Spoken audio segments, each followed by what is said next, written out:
You're listening to Homeland Divulged. I'm your host, Austin Ritchie, senior in the Homeland Security Program. I am joined by Anthony. Anthony, go ahead. Hello, I am Anthony Polkowski. I am a junior as well in the Homeland Security Program. And today we are honored to be able to be joined by the Chief of Lawrence Police Department, Chief Woodruff. Chief Woodruff, you want to say hi real quick? Yeah, hello everyone, and thank you for having me on your broadcast here. Very grateful for that.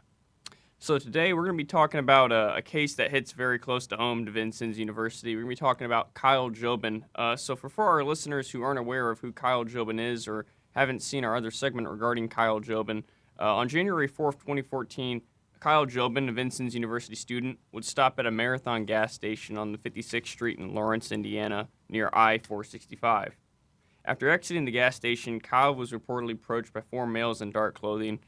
Kyle would then be struck by gunfire during this confrontation and unfortunately would pass away. Today, we are joined by Chief Woodruff, who is the Chief of Lawrence Police within the area where Kyle was shot, and we hope to gain some more insight and hopefully spread the word about Kyle's case and hopefully get some more information for Kyle and just keep his memory alive. So, Chief, we'd like to say thank you, and we appreciate you coming today and talking to us. Well, likewise, this is one of those cases you'll never forget, and it is an unsolved homicide that we have. And, your heart just has to go out to the entire Jobin family. They have endured a lot over the years. And, these cases never close. An unsolved homicide will never be closed until we do solve it. And we're always hopeful that we're just that one piece of information, that one tip, that one memory, that one person who decides to step forward and share that piece of the puzzle that puts our detectives on the right path to holding those accountable who were responsible for Kyle's passing. So I can do whatever you guys would like to do. I can kind of freeform it for a minute, kind of give the background on the case, or I can answer questions if you would prefer. Not sure what format you like to work in. Yeah, it's all good. I guess we could just start off if you could just give us, your interpretation of the case and from what you know from your background of the case. Yeah, absolutely. So January 4th of 2014, I was the investigations division commander. My rank was captain, and so I was in command of the entire investigations division. Probably my favorite job I've ever had on the police department, to be honest with you. It's an honor to be chief, but investigations has always been my home. Oh yeah. And I've been a case working detective for years. I've worked violent crimes for years. Worked many homicides, but with this particular case, on January 4th of 2014, this occurred about 2:00 in the morning at one of our convenience stores / gas stations. Kyle had been playing video games with some of his buddies. The school was on Vincennes University. He was a student there. They were on their holiday break still, and as he'd been playing video games with his buddies, he decides to go to the local convenience store. So he drives up there and parks. Of course, it just so happens that he parks in the one area of the parking lot. We obviously do not think this was intentional on his part, but he parked in the one area of the parking lot that wasn't covered by video camera. And it was kind of on the side of the convenience store there, where there were no video cameras at the time. And so he gets out, goes in, and makes a couple of purchases inside, walks out, gets back in his vehicle, and just as he gets back in his vehicle, he's confronted by four individuals dressed in all dark clothing, and there's some kind of a confrontation that occurs. So it would appear, and this is somewhat speculation on our part, but it's an educated speculation, it would appear this was likely a robbery attempt or possibly an attempted carjacking. Kyle was driving at the time a convertible vehicle that was a nice vehicle, and so we're not sure which, obviously, but some type of an attempted robbery or possibly an attempted carjacking. And there were shots fired during this incident. Kyle was unarmed. There's no indication that he was resisting. One or more of the suspects actually fired at least one shot, and sadly, Kyle was struck and did not survive that injury. The only thing that was taken as a result of this incident was Kyle's cell phone, which we have never recovered.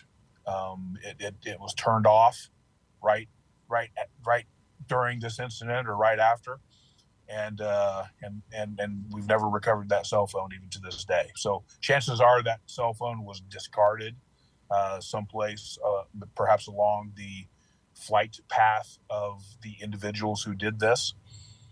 So while all this is occurring, there was another person at the gas station here at the gas station there who observed what was going on, observed the four individuals surrounding Kyle's vehicle. They were kind of putting their hands on the vehicle, kind of shaking it. It was obvious there was some type of a dynamic confrontation occurring there. That individual did not have a cell phone. Surprisingly enough, in 2014, that person did not have a cell phone. So they drove down to the next convenience store where there just happened to be an on-duty, in uniform, driving a marked car, Lawrence officer there. So they alerted the Lawrence officer as to what occurred. That officer radioed in and responded immediately to the convenience store where Kyle was discovered. And by the time they got there, the incident had already occurred. Kyle had already been shot, and the suspects and the vehicle they were driving had already fled the scene. So, of course, life-saving measures were attempted for Kyle unsuccessfully, and he was declared deceased. So, our detectives take over the case, and the only suspect description again is four individuals, all dressed in dark clothing from head to toe. They were driving a white Ford Expedition vehicle, possibly in the early 2000s model, like somewhere in the 2000, 2006 model years. There, that vehicle was observed.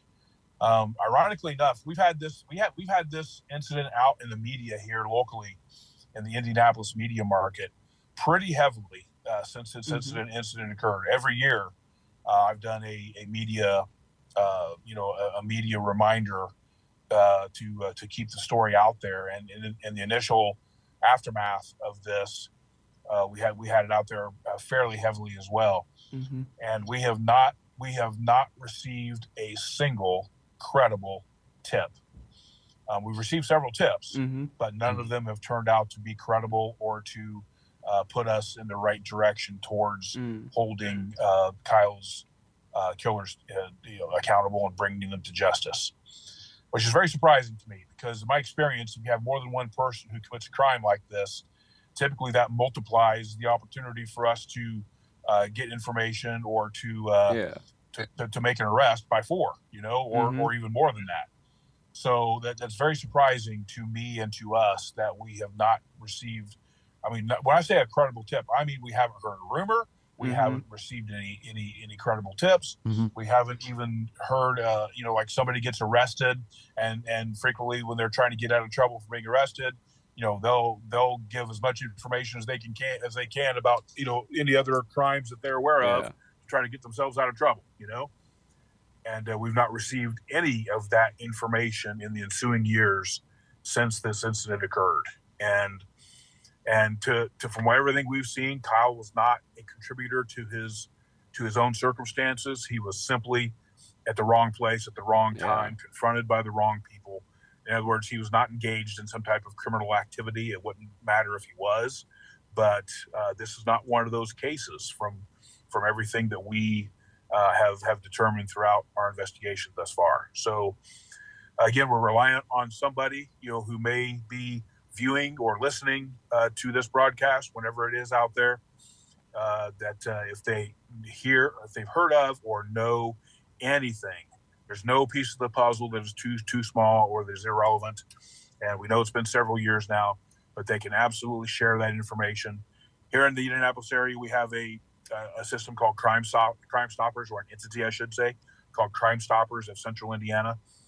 There are many ways that entity can be contacted. Information on any case, on any criminal case, can be shared safely, anonymously, and a person who shares tip information that leads to an arrest and conviction can be eligible for a cash reward of up to $1,000. So we find most people who share information aren't really interested in the money. They're more interested in seeking justice, and good for them for doing so. But it is a way that people here in Central Indiana can share information on crimes in a safe, anonymous way. And it's an excellent method to do that. And the way to contact them is 317-262-TIPS. That's 317-262-TIPS for the Central Indiana Crime Stoppers, or Crime Stoppers of Central Indiana, I should say. Oh, great. I'm glad you're able to share a lot of information regarding that case. It's a very, very tragic case. As you said, he was on winter break. I mean, that should be a time where he's hanging out with his friends, with his family, and they got to deal with that, unfortunately. And I mean, as you said too, there was no information regarding him fighting back or resisting or anything, and it just seems like they just shot him. It's even more tragic. Yeah, his wallet was open, almost like he was showing them that he was a poor college student. Like, here's my wallet. I don't have any money. And so his wallet was open. His cell phone was taken and was never recovered. I think it's worthy to note here also that on this evening, this happened about 2:00 in the morning. There was a massive snowstorm that was inbound on that evening. A couple hours later, like literally a couple of hours after this occurred, this snowstorm started to hit. Now, it didn't inhibit our ability to investigate, of course. We'd already processed the scene and done everything we needed to do there at the scene. But what it did do was it kind of caused a little bit of a delay in this incident getting a lot of media attention in the initial stages of it. Like, this occurred January 4th. It probably wasn't until about a week or two later that we really started to get some good media coverage on it, because everything was kind of either tied up or shut down, or the media folks were invested in this massive snowstorm that came in. Like, this was one of those once in a decade type of snowstorms that was inbound. So it did cause a little bit of a delay, but since then, media has been out there pretty heavily. The Jobin family has also been out there. They've been fantastic for a grieving family.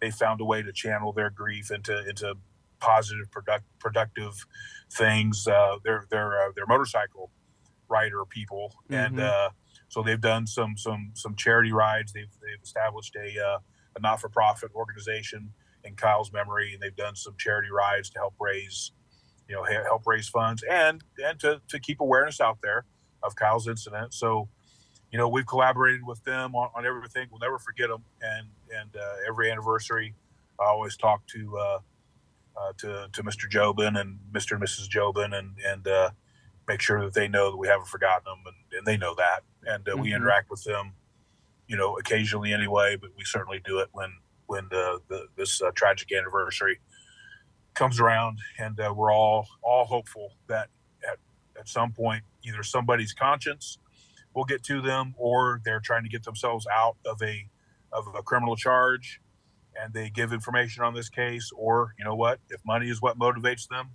fine.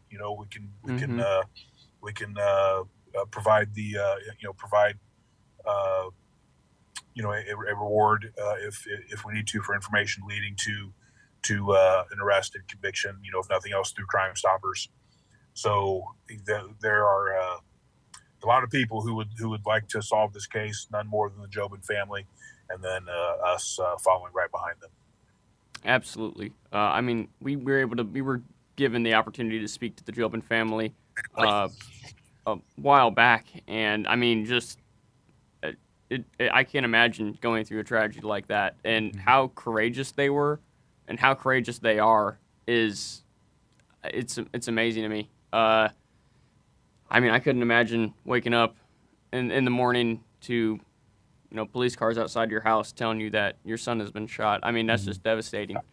And I mean, just the amount of courage and strength they show is astounding. It's amazing, really. It's inspiring. Especially when it's just a random act of violence. Like, it was just, you don't know if it was premeditated. They could have. Yeah, to kind of orient your viewers on Lawrence, anybody can look it up. We're on the northeast side of Indianapolis. We kind of encompass the former Fort Benjamin Harrison military, U.S. Army base. that was closed in 1996. You know, there are areas of Lawrence that, you know, we have our fair share of issues, you know, our fair share of crimes that occur, certainly. But for the most part, in large part, especially along the 56th Street corridor and north of there, Lawrence is a very, very safe city. You know, we have a couple of pockets that butt up to our shared jurisdiction between us and the Indianapolis Metropolitan Police Department that certainly create their their fair share of crime-related issues as they come up in every community. But for the most part, you know, this is a pretty unusual event, especially for where it occurred at. And again, it would appear from everything that we have seen that Kyle was not actively engaged in criminal activity that you know, could have contributed to his demise. I mean, literally, he was going to the convenience store. I think as I recall, to buy a pack of smokes and maybe some snacks for the crew. Yeah. As they were gaming that night. Yeah. You know? And winds up losing his life, you know, over that. It's a shock to everyone, and couldn't agree more on the inspiration of the Jobin family. They're really amazing people, and they've found tried to find, you know, something positive in the aftermath of this tragedy. And yeah, none of us can imagine getting that knock on the door that that our one of our loved ones, especially a child, you know, that something tragic had happened to them. So, you know, I don't know that I'm a really big believer in the term closure. You know, I don't know that closure is possible to find in an incident like this, and I'm just an honest assessment. But I do believe in justice, and maybe if you want to use a different term, in resolution anyway. And so to bring the individuals responsible to justice and offer some form of resolution to this family, you know, that's something we'll never stop focusing on. And again, like I said, a case like this will never close until we resolve it. And we're reliant at this point. We are absolutely reliant on somebody saying something to put us on the right path to justice for Kyle and for the entire Jobin family. Yeah. I mean, yeah, the amount of aspects that Jobin family told us that they've done to keep the memory alive. I mean, like you said, doing the bike rides. I mean, just going on the news. I mean, talking to us. It's astounding. They do everything they can to make sure that, you know, people don't forget about Kyle, and that's great. Because I mean, like you said, just this random act of violence really is what it appeared. And in fact, I guess that leads me to my next question. So they had talked about how the individuals, their SUV was parked at the gas station that night, and it's like you said, 2 a.m. There's a snowstorm coming in. Just so happened to be the one side of the store where there are no cameras. Yeah. You know, it's dimly lit. Do you think this might have been that this was a premeditated attack by these individuals, not necessarily targeting Kyle, but they were looking for somebody that night to possibly rob or something along those lines? So, you know, you can't especially if somebody's worked these kind of cases, you can't close yourself off to any possibility. You know, until you have actively eliminated any possibilities, you can't close yourself off to any possibilities. Having said that, I think all of us involved with the case in one way or the other believe that this was likely a matter of wrong place, wrong time, wrong circumstances, that Kyle literally found himself at the wrong place at the wrong time with the wrong people around. And it was we would probably characterize this more as a crime of opportunity. Now, were these 4 individuals perhaps out looking to do something like this? Yeah, sure, maybe. You know, we can't say for sure. We can't say with certainty that they were. We can't say with certainty they were not. But you know, it was certainly, what we can say is that Kyle was at the wrong place at the wrong time, in the midst of the wrong people for this incident to even occur. And again, he got out of his car, walked into the convenience store, made a couple of purchases, walked out, got back in his car when the confrontation occurred. I mean, he was getting ready to leave. A couple little details. We discovered that his car stereo was cranked up to top decibel. When we actually started the vehicle, his stereo was cranked up. Not unusual for many of us when we were 19 years old. I know my car stereo was cranked up most of the time when I was 19, and the window was down a little bit. Why he lowered the window, we don't know. Maybe he was just literally trying to show them that, hey, look, I'm a poor college student. I don't have any money. I don't have anything to take. And there was no indication of a struggle. There was no indication of a fight back. There was, what these people were doing there in that vehicle at that time, a couple hours before a huge snowstorm starts to hit, we at this point, we don't have that information to be able to say specifically what they were doing there. But again, like I said previously, we can certainly say that Kyle was at the wrong place at the wrong time with the wrong people around, and ultimately that led to the incident that occurred and him not surviving that. You could even say that, and what I'm thinking is you could say, they waited until he came out of the store. At that point, he probably is carrying bags of what he's already bought, whatever he was going or going to the store for. His hands are full. He can't fight back. That you're not going to do it when someone's getting out of their car because they'll just get right back in and leave. But they waited till he had the bags, and he was probably sending them in his car so while they got into position. Yeah, and that's a very good possibility. And keep in mind, at 2:00 in the morning, you're not really expecting somebody to come up on you like that. Absolutely. I mean, he was literally running to the convenience store to grab some items. When we got to the apartment that he had come from, his buddies were still sitting there with their video game on pause from where he had left it at. Isn't that amazing? That they were still, they were all still sitting there, who knows, doing what college students do at 2:00 in the morning or whatever. But, they're hanging out playing video games, and the video game was literally on pause waiting on Kyle to come back. Yeah, that's a detail I had not heard before. Oh, no, I thought it was like a multiplayer game where he's like, hey, guys, I'll be back in a little bit. I mean, that's sad. I mean, they were waiting for him to come back. I mean, that's sad. And that's going to be hard for them, especially if they really like that video game. They're going to know every time I played this part of the game. That could go two ways. It could go and that's a memory of oh man, we were playing this game, or hey, we're going to keep playing this game, because it was Kyle's favorite, or whatever. And we're going to get every achievement that is possible on this game. Yeah, I mean, that's crazy. I mean, wow. Yeah, we see a lot of, and I'm not just talking about Lawrence police, certainly, but because we really don't see that many homicides. Well, last year we had two criminal homicides in Lawrence. In 2021 we had 5. We've solved all 7. Our last 7 homicides we've had in the last 2 years, we've solved all 7 of them. Our last unsolved homicide we had in Lawrence goes all the way back to the latter part of 2020.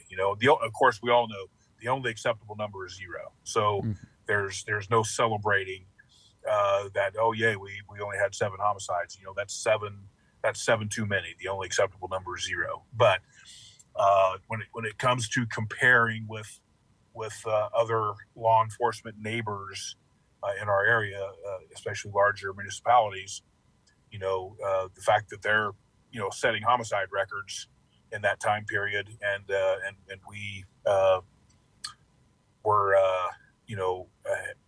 had 2 in 2022 and 5 in 2021. That's really pretty amazing. It's really a testament to our community and the officers who are out there interacting with the public every day to keep the community safe. They do a magnificent job with that. But so where I'm going with that is that we don't, we see our fair share of drama for a smaller community, but but it's pretty unusual for something like this to happen. Yeah.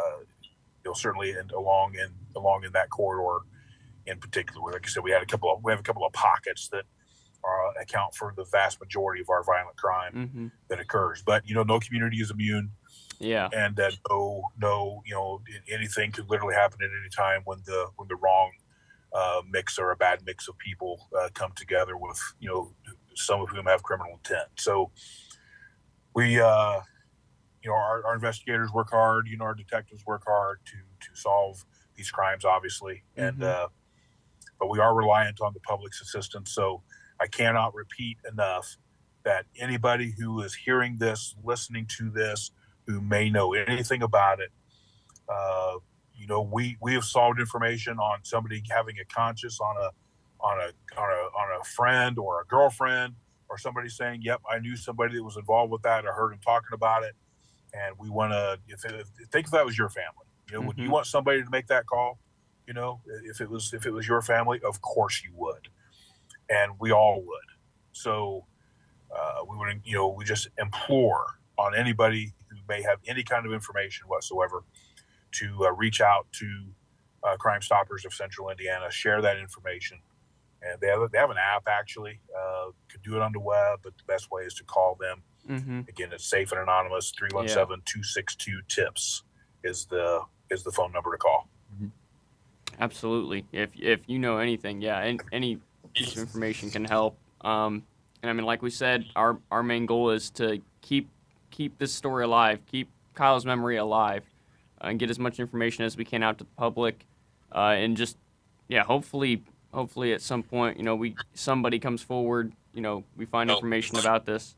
Are there any other links or locations people can send information? Or is Crime Stoppers probably the best one? Absolutely, Crime Stoppers is the best way. They have a web presence. They have an app called P3. Just go to your favorite app store and check. Look for Crime Stoppers of Central Indiana, and it'll pull up the app. A lot of people are kind of suspicious of technology, that thinking that we can track that. So they like to just pick up the phone and call. But that program, the Crime Stoppers program, is 100% safe, anonymous. It is a great service that we have here in the Central Indiana area for people to be able to share information with police. And they're not contacting a law enforcement agency directly. They're contacting. It's a 501c3 not-for-profit entity that provides a clearinghouse for people to be able to share information safely and anonymously with law enforcement. So it's a great method for people to be able to share that information, do it in a safe, anonymous way, and people can be eligible for a cash reward should the information they share lead to arrest and conviction of an individual responsible for crimes. In this case, a very significant violent crime resulted in obviously in a criminal homicide. Yep, absolutely. And we appreciate you coming on today as well. We're kind of getting close to winding down with our time limit here. But before we do send off, are there any aspects that you would like to discuss that we have not discussed yet about this case? No, I think we've covered it pretty well. And thank you thank you to the faculty and staff and students there at Vincennes University for doing this. I think it's a great thing you're doing. And we'd love to support it in some other way if we can. If there's other information we can share beyond this case, we're happy to do it. And Vincennes is a fantastic university, and the students that are being they're attending there and being produced there are second to none. And we have several Vincennes grads on our department and within public safety agencies throughout the Midwest, really everywhere. So I really appreciate everything you the faculty, staff, and students are doing there at Vincennes. You're doing terrific things in the community, and this podcast is a new tool that hopefully keeps going beyond this, and provides a platform for the sharing of information for people who are interested, and that's a good thing all the way around. Plus, gives you some exposure on different incidents, different cases, different things that have occurred, in the community, and and when we say the community, we're not just talking about, the Indianapolis area. We're talking about across the state and across the Midwest, really. Absolutely. And again, we appreciate you coming on. We're grateful to be able to have you on and allow you to share your knowledge about the case and just how close it hits to home for us. I'd also like to extend a thanks to the Vincennes University Broadcasting Department. They've allowed us to use their equipment and record our sessions here. I'd like to thank Professor Stidman of the Broadcasting Department and Kevin Watson for assisting us. I'm Austin Ritchie. I'm a senior in the Homeland Security program. I'm Anthony Polkowski. I'm a junior in the program. And you were listening to Homeland Divulged. Thank you.